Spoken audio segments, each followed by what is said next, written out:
Hello, today's video is about frequently used gaslighting phrases.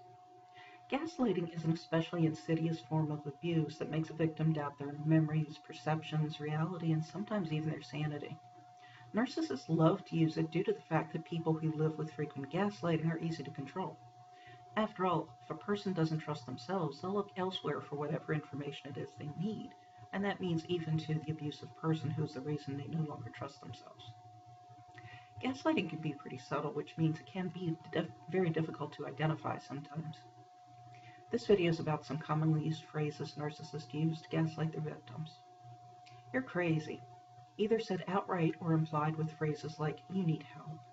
This phrase can make a person doubt their sanity, especially when it's repeated often and with certainty.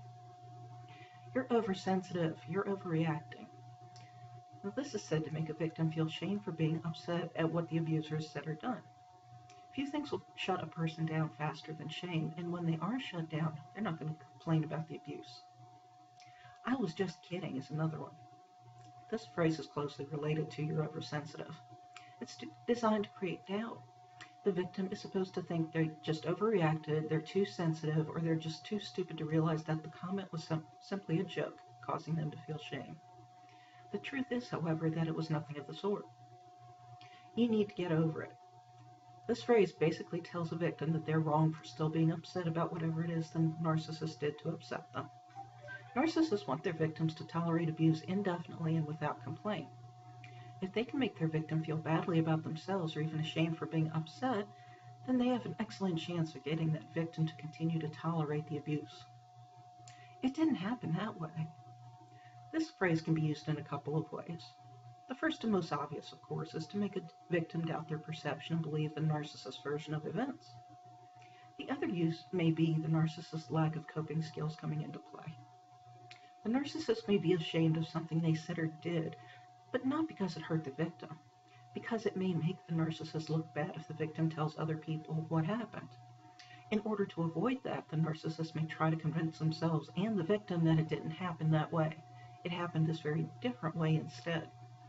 This will involve the narcissist not acting badly or the victim doing something to provoke the narcissist to do whatever it was they did.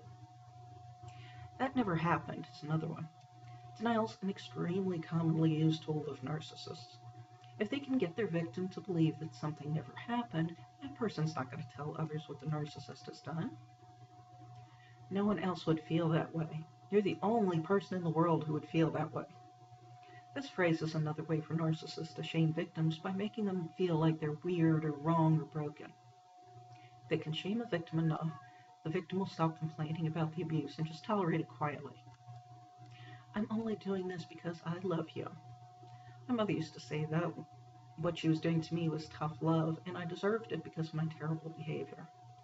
This sort of phrase is nothing but a way for a narcissist to justify being abusive. No one will ever love you like I do. My ex-husband told me this once, and I thank God he was right. The phrase is said to make a victim feel that they are lucky to have the narcissist's love because no one else ever could or would care about them. When the narcissist in your life says these things to gaslight you, keep in mind that's exactly what these phrases are, gaslighting.